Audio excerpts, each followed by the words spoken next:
So I don't do this very often, but I wanted to take some time and respond to this comment here about when we get serious and we fight back.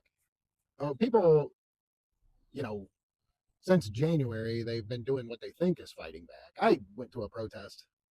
Uh, that really isn't anything. We're pissing in the wind when we uh, fight back in that manner.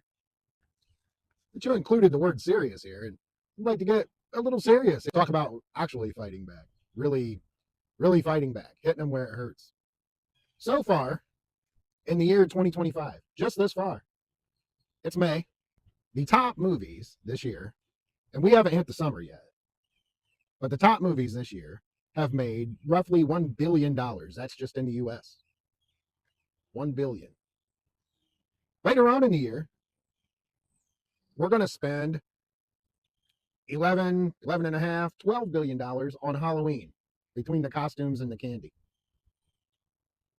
11 to 12 billion. The NFL is going to make around $20 billion this year. And over the 5 days between Thanksgiving and what they call Cyber Monday, we are going to spend $125 billion. That's around $190 billion. Or when you add it all up, around a month's worth of entertainment. I didn't even include Christmas. You know, we see the money that the movies make. We see the money that gets raked in by the NFL or by the retailers around this time of year and that time of year. And it's obscene. It's absurd that they could make that much money. And we wonder why that money couldn't go to helping actual people, but they don't really make that money. We give it to them. They made a bet. They bet that you would buy their product, that you would watch their team, that you would buy the hat, that you would get a ticket and a jersey and the Halloween candy and the Halloween costumes. They gambled, and you paid off their debt. I paid off their debt. We collectively spent $190 billion to pay the richest debt. We blame them for paying that player's salary, and then we fork over our money when it comes to actually paying that player's salary. Just imagine if even a fraction of that money, the money that we spend on what amounts to bullshit, could be redirected to solving actual problems. We need to get it through our heads that no politician is going to come along and help. Politicians are going to come along and point down at your bare feet and tell you that you need to pull yourself up by your bootstraps. And then one of their contributors is going to come along and try to sell you boots. And another one's going to come along and try to sell you the straps. They'll be sold separately. And the politician's going to own stock in both companies. That's the system we've built. That's what we've accepted.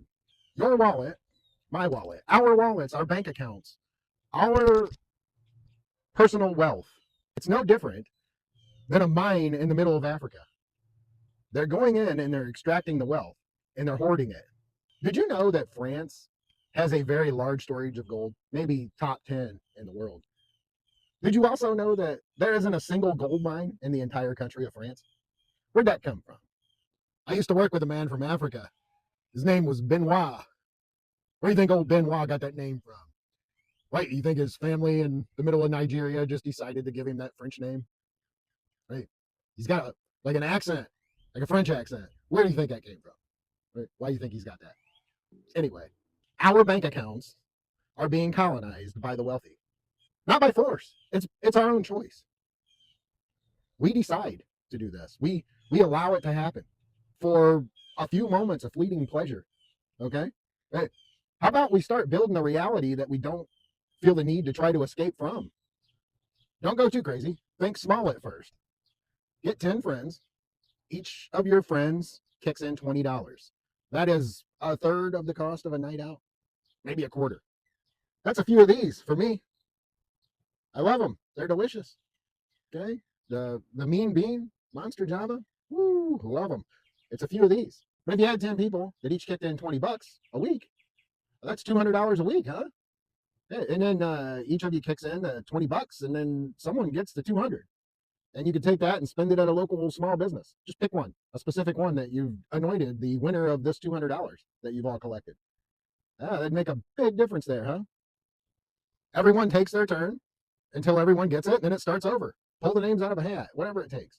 Decide the order, And then each person gets that $200 to drop at the local business every week.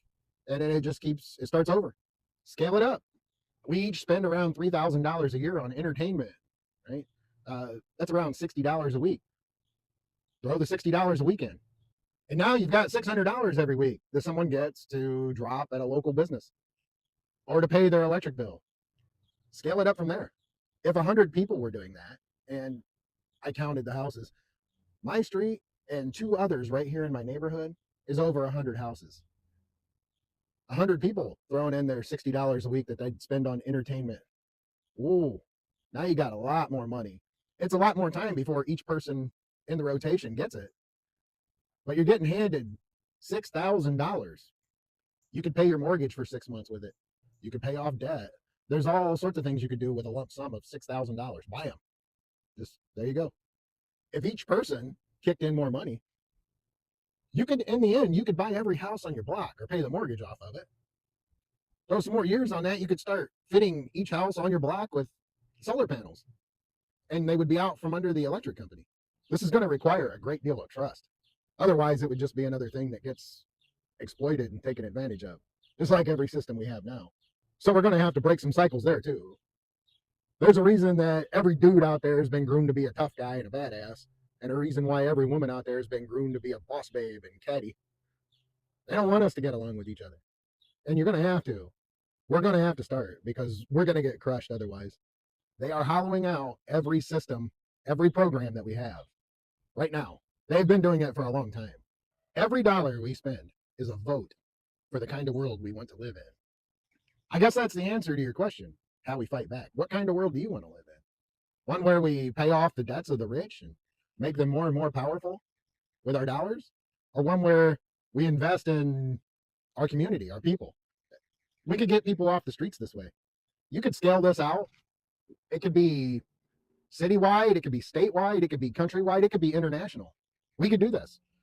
We have the technology in our hands. You're holding the means and the method in your hand. You're watching this video that I'm making on it. We have the means. We have the funds. It's all there. And we squander it on football games and coffees, nights out and movies. Let's stop spending it on shit like that. Funding a billionaire's vanity project and other frivolous bullshit like that, and putting it collectively towards things that matter. That's how we get serious and fight back.